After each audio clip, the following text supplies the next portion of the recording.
Welcome back to chapter number 20. Now, in this chapter, we were discussing about the debates on the future strategy after the civil disobedience movement. तो civil disobedience movement ख़त्म हो चुका है. उसके बाद अलग अलग डिबेट्स हुए. दो बेसिकली चीज़ों पर हम डिबेट्स इसमें डिस्कस करने वाले हैं. दो सिचुएशंस ऐसी थी जिसमें से फर्स्ट स्टेज वाला जो डिबेट है we have already discuss that the nationalist were having three perspective in front of them. ठीक है, these were those three perspective कि गांधीयन लाइंस के ऊपर कंस्ट्रक्टिव वर्क किया जाए, that was the number one. क्या कॉन्स्टिट्यूशनल स्ट्रगल को जो मॉडरेट्स का था, ठीक है, थ्रू इलेक्शंस इसको कंटिन्यू किया जाए, या देर was this third trend which was rising, ठीक है, because of this leftist trend. क्योंकि जो पॉलिटिकल जो स्पेक्ट्रम होता है, suppose this is the political spectrum, right, this is the political spectrum. Now इस पॉलिटिकल स्पेक्ट्रम में वी हैव डिफरेंट साइड्स. ठीक है, suppose this is the leftist trend or the leftist side, this one is the center one and this one is the right. ठीक है, now it could go even far right as well. Far right की भी ideology हो सकती है political spectrum के अंदर, far left की भी आइडियोलॉजी हो सकती है. ठीक है, जैसे इस पर हल्का सा ध्यान देना कि जैसे जब हम फार लेफ्ट की बात करते हैं, ठीक है, तो we are basically talking about like political ideologies like Marxism, we are talking about Marxism, we are talking about communism. ऐसी एक्सट्रीम पॉलिटिकल ये कैसी होती हैं, एक्सट्रीम होती हैं. Now these are those political strategies which are highly extreme, ठीक है, and they want equality to be establish through these particular orders.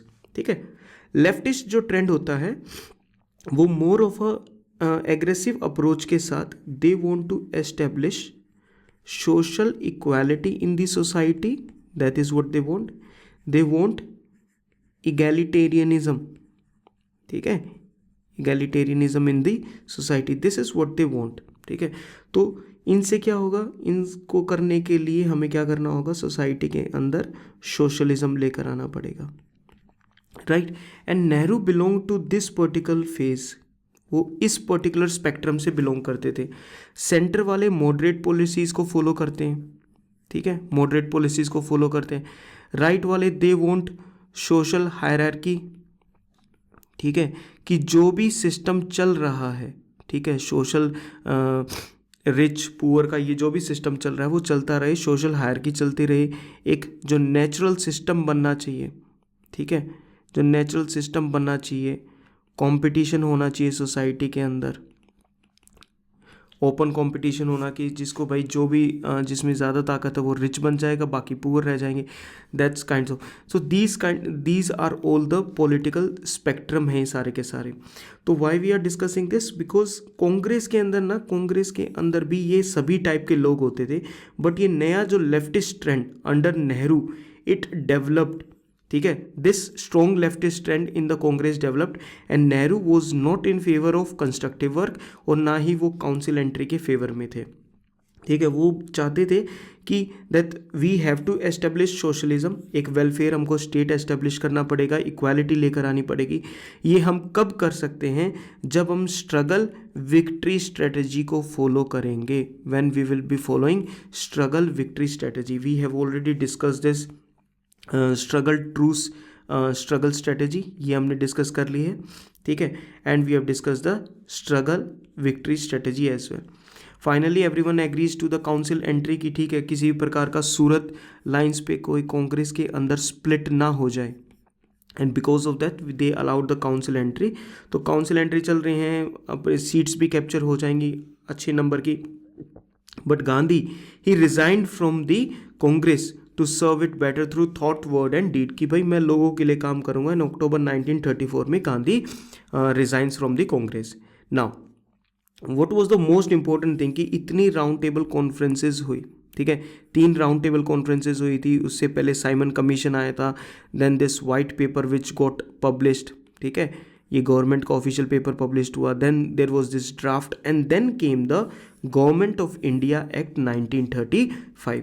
Now हम इस एक्ट को समझेंगे कि इस एक्ट के अंदर क्या क्या था. 1932 third RTC was held in November. ठीक है, and then the formulation of 1935 act.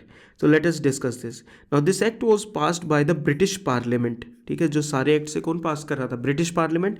And it was in August 1935. Number one thing. Now an all India federation was establish. ठीक है, तो सबसे पहले हम इस फेडरेशन सिस्टम को देखते हैं कि फेडरेशन जब भी हम एस्टेब्लिश करते हैं, whenever we want to establish a federation, तो कुछ प्रोविंसेस होंगे, कुछ स्टेट्स होंगे जो एक साथ आएंगे और ये बोलेंगे कि ठीक है, कुछ चीज़ें हमारे पास इंडिपेंडेंट रहेंगी और हमारे ऊपर एक सेंट्रल गवर्नमेंट प्रेजेंट होगी जो चीज़ों को कंट्रोल करेगी. तो there will be some central government और कुछ सब्जेक्ट्स के लिए हम इंडिपेंडेंट रहेंगे. ठीक है, और ये जो एक स्ट्रक्चर बनेगा, this complete structure is known as a federation. ये एक ऐसा ऑर्गेनाइज्ड सिस्टम है जहां पर there will be two levels of government. One will be central government and other will be the provincial, या तो प्रोविंशियल हम इसको बोल सकते हैं, इट विल बी प्रोविंशियल, और it can be also known as the state government. ठीक है, तो ऐसे करके दो लेवल्स ऑफ गवर्नमेंट बन चुके हैं.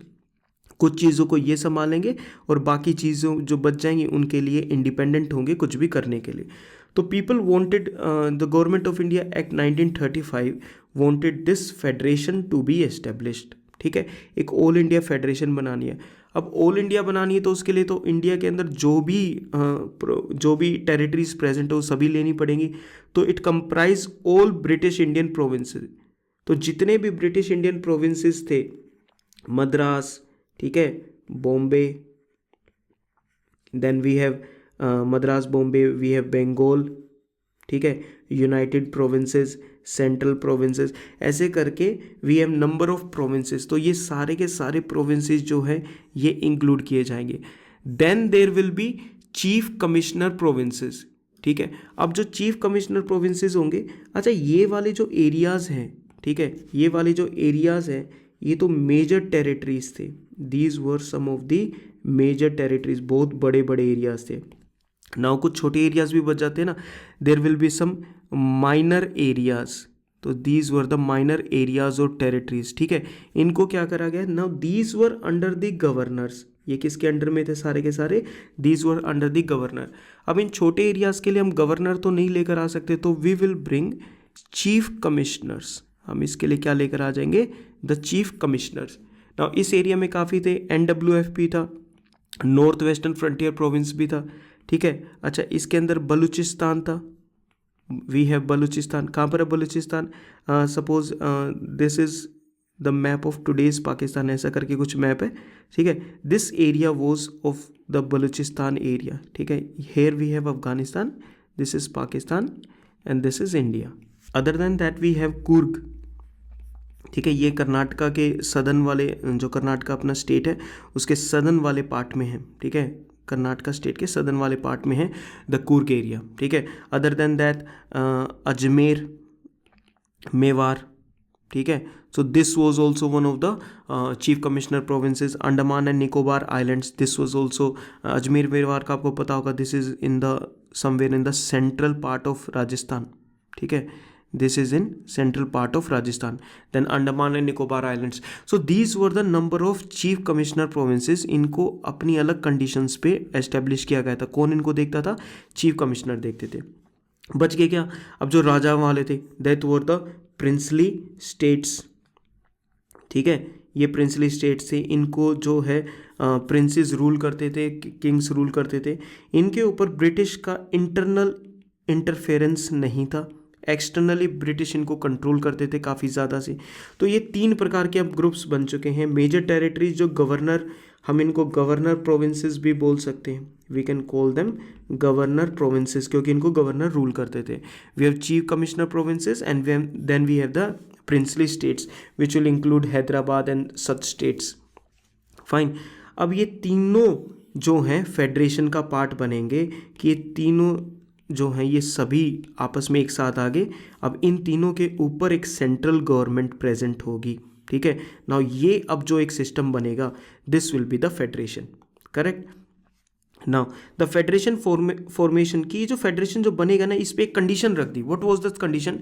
कि states with allotment of 52 seats in the proposed council of state should agree to join the federation। कि जो princely states होंगे, ठीक है, अब उनको क्या करा गया, उनको 52 सीट्स दी गई। कहाँ पर दी गई? 52 seats were given in the upper house which was the council of states. ठीक है, तो एटलीस्ट ये जो 52 सीट्स हैं ये कंप्लीटली फिल्ड होनी चाहिए, इनको अलॉट किया जाना चाहिए।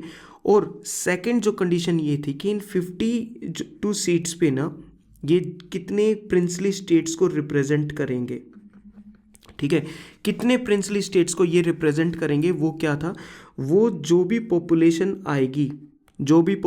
आएगी वो सभी इंडियन स्टेट से it should be 50% of the total population of all Indian states. कि जितने भी इंडियन स्टेट्स होंगे उनकी जो भी पॉपुलेशन है, ठीक है, उस पॉपुलेशन का 50% ये 52 सीट्स रिप्रेजेंट करेंगी। ठीक है, तो these were the basic to conditions कि वन कि एक तो 52 सीट्स अलॉट की जाएंगी काउंसिल ऑफ स्टेट्स में और उन प्रिंसली स्टेट्स को एग्री करना पड़ेगा इन 52 सीट्स को फुलफिल करने के लिए।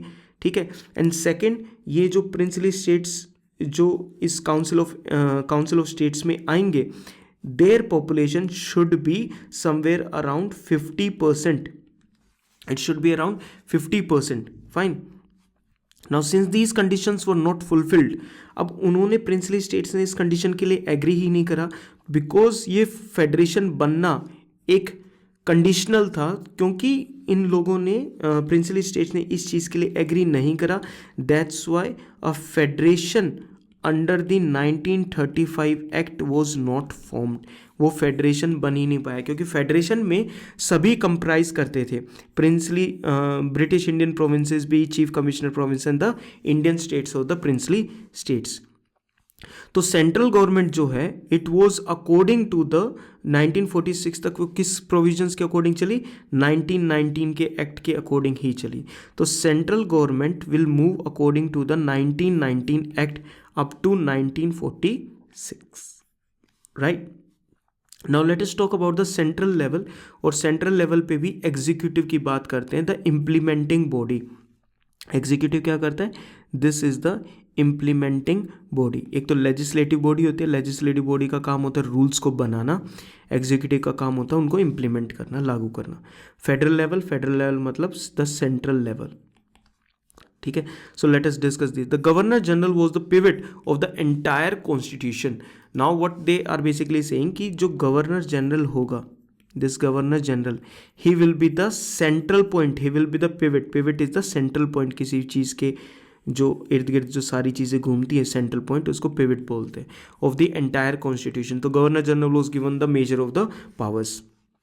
Now, subjects to be administered were divided into reserved and the transferred subjects.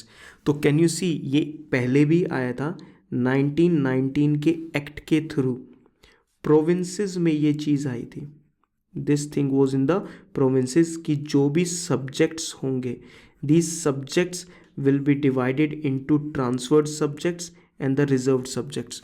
अब 1935 एक्ट ने इस चीज़ को सेंट्रल गवर्नमेंट पर ला दिया कि सेंट्रल गवर्नमेंट यानी जो सेंट्रल सब्जेक्ट्स होंगे, अब उसके अंदर ट्रांसफर्ड सब्जेक्ट्स होंगे और रिजर्व्ड सब्जेक्ट्स होंगे। 1919 वाला जो है प्रोविंसेस के पास क्या बोलते हैं इस सिस्टम को? इस सिस्टम को हम बोलते हैं डायरार्की। ठीक है, इस सिस्टम को हम बोलते हैं डायरार्की। ठीक है, तो डायरार्की का जो सिस्टम था, ड्यूल रूल का जो सिस्टम था, ट्रांसफर्ड सब्जेक्ट्स होंगे, रिजर्व्ड सब्जेक्ट्स होंगे, ये आपको पिछली लेक्चर्स में हमने इस चीज़ को बहुत अच्छे से क्लियर किया है, तो you better watch those. Okay, तो ये हमने कर लिया इसको। डायरार्की यहाँ पे 1919 में डायरार्की कहाँ पर आया? प्रोविंसेस में आया। ठीक है, अब 1935 में प्रोविंसेस के अंदर तो लेकर आगे ऑटोनॉमी, फ्रीडम लेकर आगे कि भाई आपके पास फ्रीडम है, आप सारे के सारे अपने काम खुद से कर सकते हो। और डायरार्की कहाँ पर इंट्रोड्यूस कर दी? सेंट्रल लेवल पे। तो 1919 में डायरार्की को इंट्रोड्यूस करा प्रोविंशियल लेवल पे। 1935 में डायरार्की प्रोविंशियल लेवल से तो ख़त्म कर दी, वहाँ लेकर आगे, ठीक है, ऑटोनॉमी लेकर आगे, फ्रीडम लेकर आगे। एंड 1935 में सेंट्रल लेवल पर, ठीक है, at the central level dyarchy was introduced. Clear?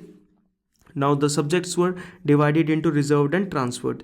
What were the reserved subjects? We have to remember these reserved subjects. ये याद रखना है कि according to the 1935 Act, what were the reserved subjects at the central level? Foreign affairs, defense, tribal areas, and ecclesiastical affairs. Now ecclesiastical affairs are related to the clergy. ठीक है, तो इसको ये मानो that this is related to the religion. ये church से related जो rights होते हैं, जो चीज़ें होती हैं, उनको बोलते हैं ecclesiastical affairs. Now they were to be exclusively administered, यानी इनके अलावा कोई भी एडमिनिस्टर नहीं करेगा. कौन एडमिनिस्टर करेगा?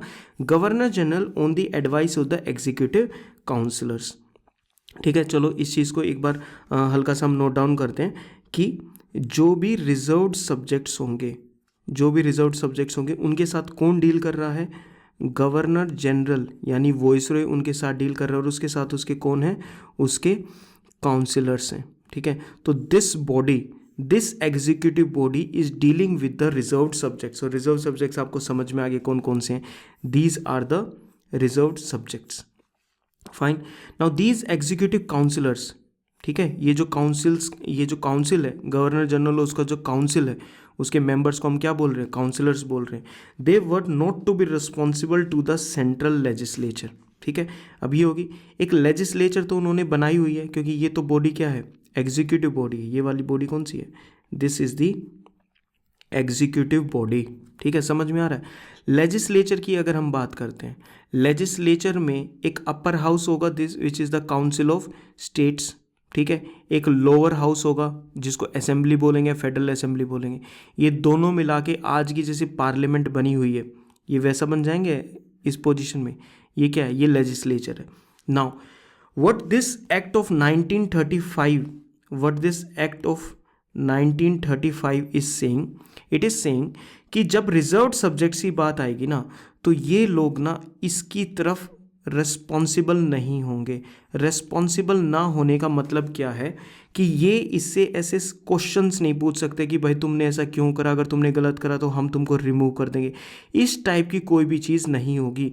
तो basically this executive body which is the governor general and the councillors were not responsible to the legislature. central legislature को responsible नहीं है जब बात आएगी reserved subjects की.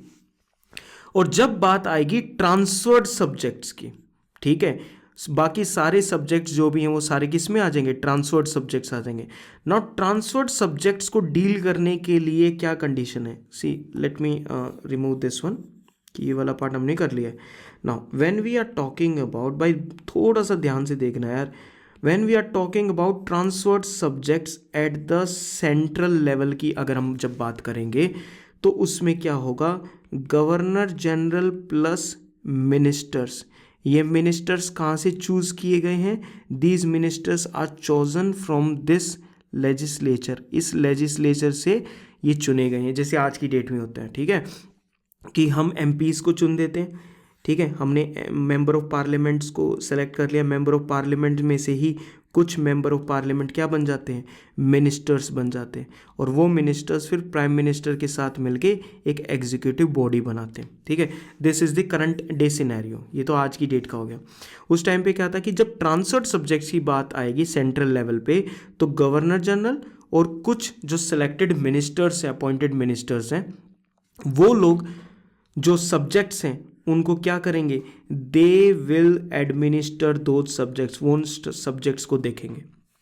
ठीक है, प्लस ये वाला क्या था? जब रिजर्व्ड सब्जेक्ट्स की बात आई थी तो दे वर नॉट रिस्पॉन्सिबल, लेकिन जब ट्रांसफर्ड सब्जेक्ट्स की बात आएगी, दीज मिनिस्टर्स, अब गवर्नर जनरल को तो रिमूव नहीं कर सकते ना यहाँ से, बट दीज मिनिस्टर्स, ये जो मिनिस्टर्स हैं, they will be responsible.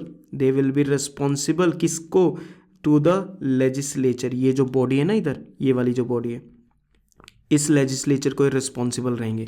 Correct. Responsible रहने का बेसिकली मीनिंग ये है कि अगर इन्होंने कुछ गलत करा, ठीक है, and this legislature passes a no confidence motion, कि भाई हमको आप में विश्वास नहीं है, तो ये मिनिस्टर यहाँ से अपनी पोस्ट से रिमूव भी हो सकते हैं. This is what is meant by the legislature. तो दो चीज़ें होगी ना, एक बार क्विकली इसको रिवाइज कर लेते हैं कि डायरकी कहाँ पर इंट्रोड्यूस करी गई according to the 1935? Central level पे। Very good. सेंट्रल लेवल पे अब डायरकी इंट्रोड्यूस होगी तो सब्जेक्ट्स को कितने में डिवाइड करा गया? दो में, रिजर्व्ड एंड ट्रांसफर्ड। जब रिजर्व्ड सब्जेक्ट्स की बात आएगी तो कौन काम करेगा? गवर्नर जनरल और उसके काउंसिलर्स। जब ट्रांसफर्ड की बात आएगी तो गवर्नर जनरल और उसका मिनिस्टर्स काम करेंगे। क्या ये रिस्पॉन्सिबल है towards the legislature? No, they are not responsible.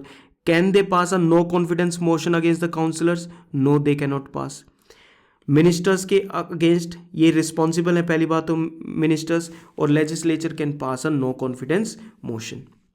Fine. So these ministers were responsible to the federal legislature, जो लेजिस्लेटिव असेंबली है, ठीक है, and were to resign on losing the confidence of the body, ठीक है। जब वो federal legislature को ministers में विश्वास नहीं रहेगा तो वो अपनी जो पावर्स है उनको लूज कर देंगे। Now governor general could act in his individual judgement in the discharge of his special responsibilities. Now 1935 act ने गवर्नर जनरल को कुछ स्पेशल रिस्पॉन्सिबिलिटीज भी दी गई, like in the event of security of India, tranquility of India, tranquility is the peace, ठीक है, जो काम सिचुएशन है, अगर शांति भी बनी हुई है उस केस में भी, और सिक्योरिटी वाले केस में भी, जब ऐसे प्रॉब्लम आई हुई है या किसी प्रकार का वॉर या इंटरनल डिस्टर्बेंस हो गई है हमारी कंट्री के अंदर, उन कंडीशंस में गवर्नर जनरल अकेले एक्ट कर सकते हैं अपनी इंडिविजुअल जजमेंट में। उन्हें ना तो इन मिनिस्टर्स की ज़रूरत है ना अपने काउंसिलर्स की ज़रूरत है। Governor general can act on his own during these two period अपनी स्पेशल रिस्पॉन्सिबिलिटीज़ के लिए।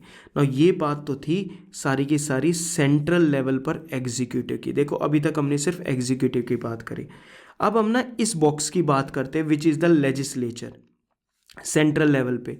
नाउ बाय कैमरल होगा। बाय कैमरल का बेसिकली मीनिंग पहले भी बताया है, it means two houses, one upper house and one lower house. आज भी यही है, our parliament is a bicameral, we have the upper house which is the Rajya Sabha, we have the lower house which is the Lok Sabha, right. Now bicameral legislature के according we have upper house which is the council of states, we have the lower house which is the federal assembly. Now तो best part for you will be to understand this like this, कि हमारी जो legislature है that will be having a council of states, right. इसको आराम से समझ के चलते, this is the upper house, ठीक है। Now other than that we have the lower house which is the, we have the federal assembly. अभी हम इसको लोकसभा बोलते हैं, अभी के लिए क्या बनाई हुई है इन्होंने, federal assembly. Council of states was to be a 260 member body. इसके मेंबर्स कितने होने वाले काउंसिल ऑफ स्टेट्स के? It will be 260 member body. Now it will be partly directly elected from the British Indian provinces, ठीक है, कि जो British के प्रोविंसेस हैं, चाहे वो चीफ कमिश्नर प्रोविंस हो, अभी डिस्कस करें ना, ब्रिटिश के जो प्रोविंसेस हैं, ठीक है, वहाँ से हम इनको चूज़ करेंगे। और कैसे चूज़ करेंगे? Directly elected. लेकिन अभी यहाँ पर ध्यान देना, अभी जैसे हमारी राज्यसभा है उसके अंदर इनडायरेक्टली लोग इलेक्ट होकर जाते हैं, लोकसभा के अंदर डायरेक्ट होकर जाते हैं। यहाँ ना उल्टा है, जो काउंसिल ऑफ स्टेट्स है उसमें डायरेक्टली इलेक्टेड होकर जाएंगे, और जो फेडरल असेंबली है इसमें इनडायरेक्टली होकर जाएंगे। क्या ये बात याद रहेगी? Can you remember this particular different fact over here, right. तो डायरेक्टली इलेक्टेड होकर जाएंगे, 260 मेंबर बॉडी है, एंड पार्टली 40% कौन नॉमिनेट करेगा? प्रिंसेस। तो इस 260 सीट्स को फिल करने के लिए कुछ लोग डायरेक्टली इलेक्टेड होकर आएंगे। कहाँ से आएंगे? ब्रिटिश के प्रोविंसेस से इलेक्ट होकर आएंगे, और कुछ क्या होंगे? नॉमिनेट होकर आएंगे, दे विल बी नॉमिनेटेड। कहाँ से नॉमिनेट आएंगे? जो प्रिंसली स्टेट्स हैं, princely states also known as the Indian states, nominate करेंगे। कितने लोगों को? 40% लोगों को, ये 60% लोगों को, एंड तब जाके ये काउंसिल ऑफ स्टेट्स जो है पूरी की पूरी कंप्लीटली इसकी मेंबरशिप फिल हो जाएगी, राइट। फेडरल असेंबली, इसमें 375 मेंबर्स आएंगे। पहले एक बार इसको याद कर लो, अभी इसको याद कर लो, remember this right away, that this is the upper house as per the Government of India Act 1935, right. Now let us talk about the Federal Assembly, which will have 375 members, partly indirectly elected. Number one, that this will be indirectly elected, ठीक है, from the British Indian provinces, and partly यानी 1/3 nominated. तो we have 2/3, ठीक है, ये आएंगे British provinces से, और 1/3 आएंगे through nominations from the princely states, right. तो देख लिया हमने, ये वाला हमारा सिस्टम है किसका, फेडरल असेंबली का, ठीक है. तो oddly enough this is very strange thing कि काउंसिल ऑफ स्टेट्स के जो तो हैं वो डायरेक्ट इलेक्शन से आ रहे हैं, और फेडरल असेंबली जिसके डायरेक्टली आने चाहिए थे वो आ रहे हैं इनडायरेक्टली. लेकिन दोनों में काउंसिल ऑफ स्टेट्स में 40% नॉमिनेशन है किसका, प्रिंसली स्टेट्स का, एंड फेडरल असेंबली में nomination of princely states is 1/3 which is somewhere around 33.3%. Now the council of states was to be a permanent body, जैसे कि राज्यसभा, ये काउंसिल ऑफ स्टेट्स कैसा होगा, it will be a permanent body, कि इसको remove नहीं किया जा सकता. बट इसके जो मेंबर्स हैं वो तो रिटायर होंगे. 1/3 of its member will retire every 3rd year, हर तीसरे साल में 1/3 मेंबर्स जो हैं 160 के वो रिटायर हो जाएंगे, राइट. इसका टोटल ड्यूरेशन क्या रहेगा एक मेंबर का, it will be of 5 years. 3 list, ठीक है, there will be 3 list. Now basically we talked about the duration of the assembly. This is the assembly which will be of 5 years. So 5 years will be the duration of the federal assembly. There will be 3 list जो आज भी हैं. बताइए कौन से schedule में ये हमें 3 लिस्ट प्रोवाइड कर रखी हैं, ठीक है. 3 लिस्ट कौन सी हैं, what are the 3 list, we have the federal और the central list, provincial list और कॉन्करेंट लिस्ट. सेंट्रल गवर्नमेंट किन चीज़ों पे काम करेगी, फेडरल सब्जेक्ट्स पे. प्रोविंशियल किन पे काम करेगी, प्रोविंशियल सब्जेक्ट्स और कॉन्करेंट पे दोनों काम कर सकते हैं, सेंट्रल गवर्नमेंट भी और द प्रोविंशियल गवर्नमेंट भी. Members of the Federal Assembly could move a vote of no confidence against his ministers. Now that we know कि Federal Assembly वाले no confidence motion पास कर सकते हैं, लेकिन किसके अगेंस्ट, काउंसिलर्स के या मिनिस्टर्स के, only the ministers. Council of states के पास ऐसी कोई पावर नहीं है, वो नो कॉन्फिडेंस मोशन पास नहीं कर सकते, ठीक है. रिलीजन बेस्ड और क्लास बेस्ड जो सेपरेट इलेक्ट्रेट्स बनाए गए थे उनको और भी ज़्यादा एक्सटेंड कर दिया था, बिकॉज इससे पहले we had the rewards, we had the rewards, we had the communal awards, ठीक है. राम से मैकडोनल्ड अवार्ड था जिसमें और भी ज़्यादा सेपरेट इलेक्ट्रेट्स प्रोवाइड कर दिए गए थे. बजट का 80% part was non votable eight the central level. याद रखना इस चीज़ को, कौन से लेवल की बात कर रहे हैं. सेंट्रल जो बजट होगा ना उसका 80% जो है वो नॉन वोटेबल है, उस पर वोट हो ही नहीं सकती, वो तो पास होगा ही होगा. Now when this act is being passed, ठीक है, और क्या है, governor general had residuary powers, ठीक है. ड्यूरिंग द, याद रखना, during the period of 1931 to 1936, ठीक है, वी हैड थॉमस फ्रीमैन, और we can say we have the Lord Willingdon, as the governor general और द वॉइसरॉय. ये हमारे क्या थे, Lord Willingdon, also known as Thomas Freeman. Lord Willingdon वो तो अर्ल के वेलिंगटन के अर्ल थे, वहाँ के अर्ल थे, ठीक है, एक उनको पोस्ट मिली हुई थी. तो वो एरिया जैसे अर्ल ऑफ डलहाउजी था, बिल्कुल वैसे ही was the earl of Wellington. तो we call him lord Wellington और थॉमस फ्रीमैन, ठीक है. So he was the governor general and he has the residuary powers. Residuary powers क्या होती हैं, सपोज करके देखो कि जो भी फेडरल पावर्स होगी, प्रोविंशियल पावर्स होगी और कॉन्करेंट पावर्स होगी, इनके अलावा भी अगर कोई ऐसी चीज़ बच जाती है जिस चीज़ पे डिसीजन लेना है तो सब आएंगी रेसिडरी पावर्स के अंडर में, ठीक है. और उन रेसिडरी पावर्स पे कौन डिसीजन ले सकता है, it is the governor general. Now this governor general ना he was very important because during his period number of things happened. See कौन सी हम सोच सकते हैं. See एक तो राउंड टेबल कॉन्फ्रेंस इनके टाइम पे, ठीक है. उसके बाद जो कम्युनल अवार्ड्स हमने अभी डिस्कस करे, ठीक है, कम्युनल अवार्ड्स ऑफ 1932 इनके टाइम पे, 1931 की इंपॉर्टेंट राउंड टेबल कॉन्फ्रेंस इनके टाइम पे. What other than that, Lord Willingdon के टाइम पे after the communal awards we had the Poona pact, ठीक है, between Mahatma Gandhi and doctor Ambedkar, with the third round table conference as well. Okay, 1934 का जो reserve bank की foundation थी, reserve bank of India, ठीक है, that was also established by the 1934 act during his tenure only. अच्छा, government of India act 1935 तो pass होगा ही होगा, ठीक है।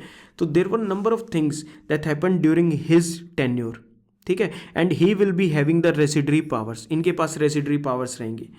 अगर कहीं पर ग्रांट में कट लगा है, किसी वो जो बजट को थोड़ा सा कम किया गया है, ये उसको वापस से रिस्टोर भी कर सकते हैं कि नहीं भाई वापस से बढ़ा दो। सर्टिफाइड बिल्स को रिजेक्टेड, जो बिल्स लेजिस्लेचर ने रिजेक्ट कर दिए हैं यानी फेडरल असेंबली ने रिजेक्ट कर दिए हैं, उन बिल्स को वापस से सर्टिफाई कर सकते हैं कि नहीं पास कर दो। ऑर्डिनेंसेस इशू कर सकते हैं। अच्छा, वीटो यूज़ कर सकते हैं, अपनी जो वीटो पावर है उसका यूज़ कर सकते हैं। So all these things are happening at what level? These things are happening at the federal level. Federal level कौन सा लेवल होता है भाई? It is the central level, right. अब हम बात करते हैं, we will be talking about at the provincial level. Under the provincial autonomy, ठीक है, ये प्रोवाइड की गई थी प्रोविंशियल लेवल पे, प्रोविंशियल ऑटोनॉमी प्रोवाइड कर दी गई, ठीक है।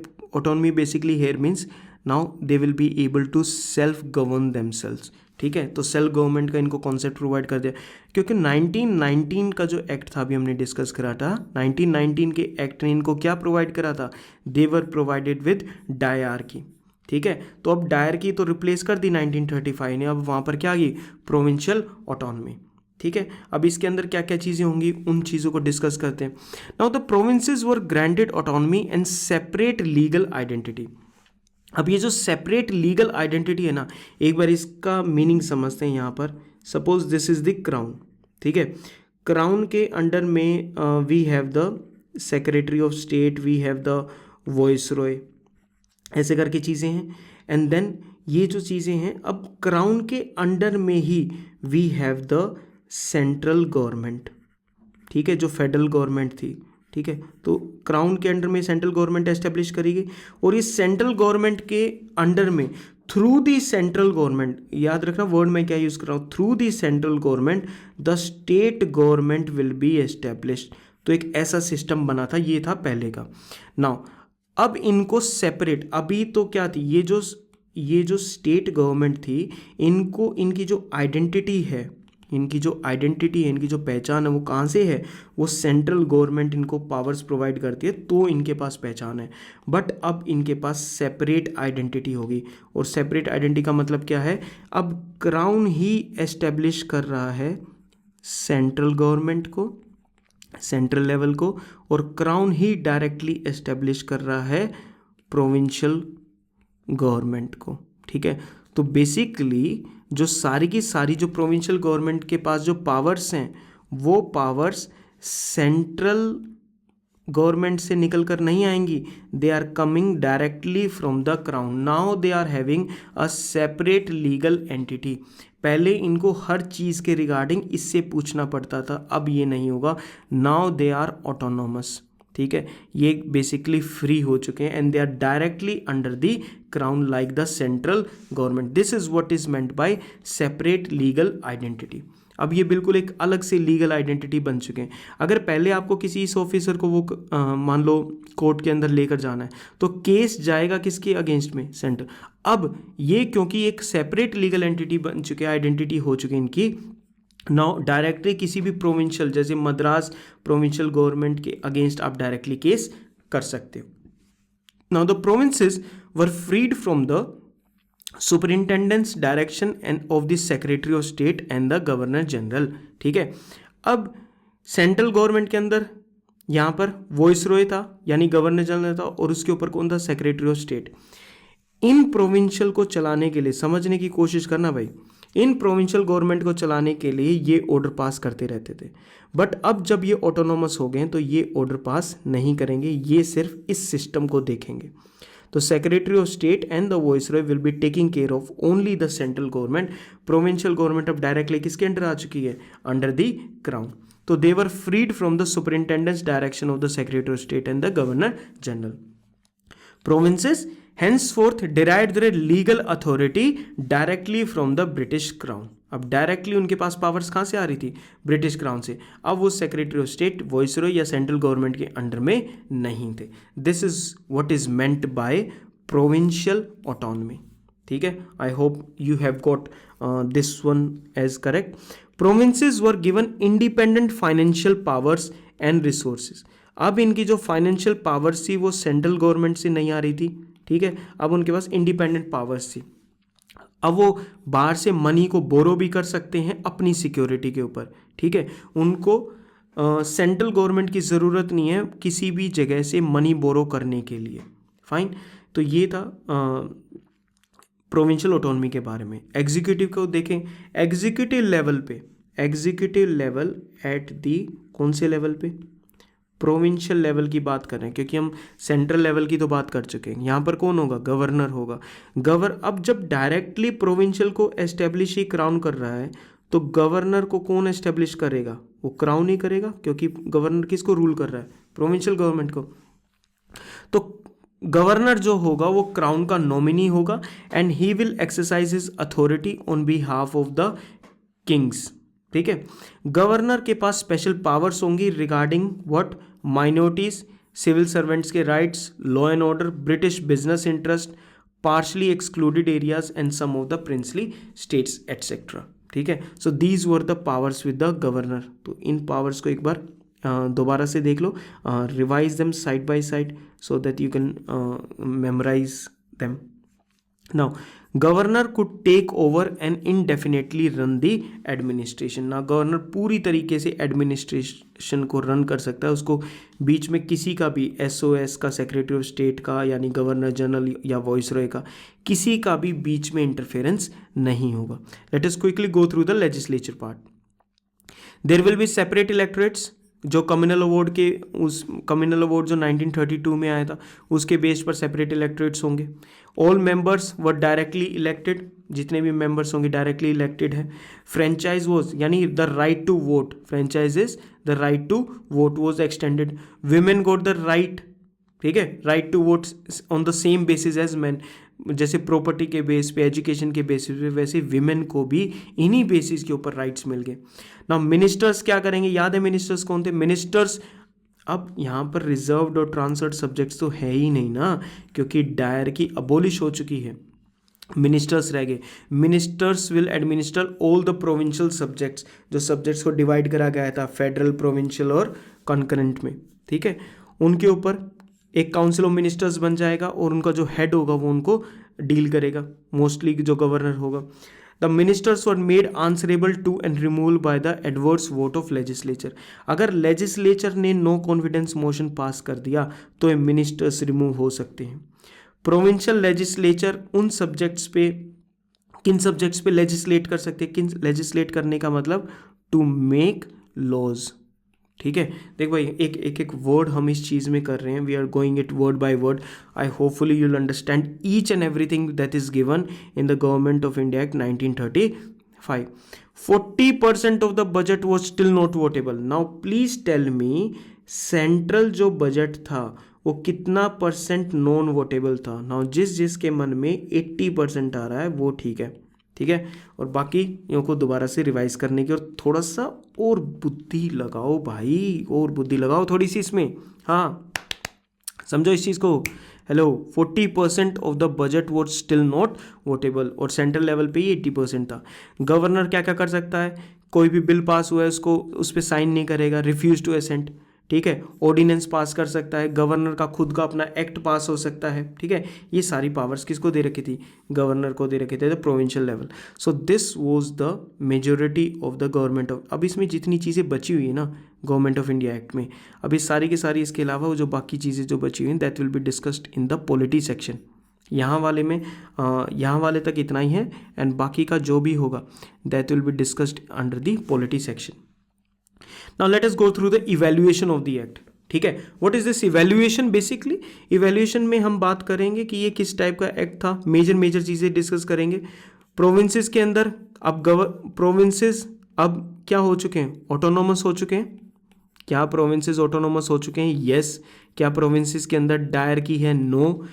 गवर्नर को ज़्यादा एक्सटेंसिव पावर्स मिल गई हैं। Yes, act enfranchised 14% of the British Indian population, क्योंकि जो फ्रेंचाइज वाली जो एक्ट है उसको फ्रेंचाइज को एक्सटेंड कर दिया गया था, जिन लोगों को वोट मिलेंगे, वीमेन को भी राइट मिल गया था।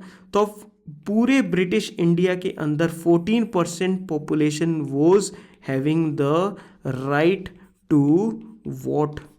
ठीक है, फाइन। कम्युनल इलेक्टोरेट्स बढ़ा दिए थे। The act provided a rigid constitution with no possibility of internal growth, अब अलग से ग्रोथ हो ही नहीं सकती थी। Right of amendment was reserved with the British parliament. अब इस एक्ट के थ्रू सारा का सारा काम चलेगा, और इस एक्ट को अमेंड कौन कर सकता है? Only the British parliament. तो खुद की से ग्रोथ नहीं कर सकते। अब ये उन्होंने फिक्स करके इस चीज़ को दे दिया है। That's why it is known as the rigid constitution. ठीक है, तो British were having a long term strategy. ठीक है, suppression could only be a short term tactic. अब धीरे धीरे ब्रिटिश को भी ये समझ में आ गया था कि अब सप्रेशन से दबाव डालकर सिर्फ थोड़े ही समय के लिए आप लोगों को रोक सकते हो, लॉन्ग टर्म के लिए उनको बाकी के एडमिनिस्ट्रेटिव, कॉलोनियल, इन सब चीज़ों का साथ लेना पड़ेगा। रिफॉर्म्स जो हैं would revive the political standing of the constitutionalist, liberals and moderates. अगर आप रिफॉर्म्स लेकर आओगे तभी लिबरल्स और मॉडरेट्स को लोग पहचानेंगे, नहीं तो जो लेफ्टिस्ट ट्रेंड जो चल रहा है, ठीक है, जो स्ट्रगल का जो ट्रेंड चल रहा है वो और भी ज़्यादा बढ़ जाएगा अगर रिफॉर्म्स नहीं आए तो। ठीक है, repression earlier and reforms now. ठीक है, ये क्या कर देंगे? रिप्रेशन पहले चल रहा था, अब रिफॉर्म्स लेकर आ जाओ। इससे ज़्यादा से ज़्यादा कांग्रेसमैन ये कन्विंस हो जाएंगे of the इनइफेक्टिवनेस of a extra legal struggle. ये लोगों ने जो सिविल डिसोबीडियंस मूवमेंट चलाया था, अगर अब रिफॉर्म्स लेकर आगे ब्रिटिश गवर्नमेंट, तो ये सिविल डिसोबीडियंस जैसी चीज़ें रुक जाएंगे। ठीक है, once congressman tasted power they would reluctant to go back to politics to sacrifice. अब जब 1935 के अंदर अगर कांग्रेसमैन को मिनिस्टर्स बना दिया, तो उस एक बार उनको ना पावर का थोड़ा सा ऐसा लग गया ना कि अच्छा ये पावर है, तो वो वापस से ये सिविल डिसोबीडियंस मूवमेंट इस टाइप की चीज़ें नहीं करेंगे। That is what the Britishers are thinking, this is their long term strategy. ठीक है, reforms could be use to create dissensions within the Congress, right wing to be placated through constitutional concessions and radical leftist to be crush through police measure. जो leftist लोग हैं which won't aggression के थ्रू उनको equality लेकर आनी है, उनको तो पुलिस से दबा दो, और जो राइट विंग के लोग हैं जिनको कॉन्स्टिट्यूशनल रिफॉर्म्स की रिक्वायरमेंट है उनको रिफॉर्म्स दे दो, तो दोनों दब जाएंगे इसमें। प्रोविंशियल ऑटोनॉमी प्रोवाइड कर दी गई है। कांग्रेस अब प्रोविंसेस जब गवर्नमेंट ही दो में अच्छे से डिवाइड होगी, central and the provincial level पे, तो कांग्रेस भी ऐसे डिवाइड हो जाती है, वो भी प्रोविंशियलाइज्ड हो जाती है। Central leadership of the Congress वो धीरे धीरे क्या हो जाती है? वीक हो जाती है। So this complete is the long term strategy of the Britishers after passing और during the passing of the government of India act 1935। This is what this strategy will B.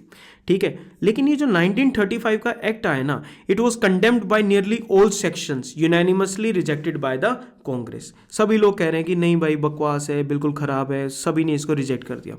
What is the Hindu Mahasabha saying? Hindu Mahasabha and the National Liberal Foundation, ठीक है, they declared themselves in favor of the working of the 1935। तो ये दोनों याद रहेंगे। कांग्रेस 1935 के against में है, ज़्यादातर सेक्शंस अगेंस्ट में है। हिंदू महासभा और नेशनल लिबरल फाउंडेशन ये इसके फेवर में है।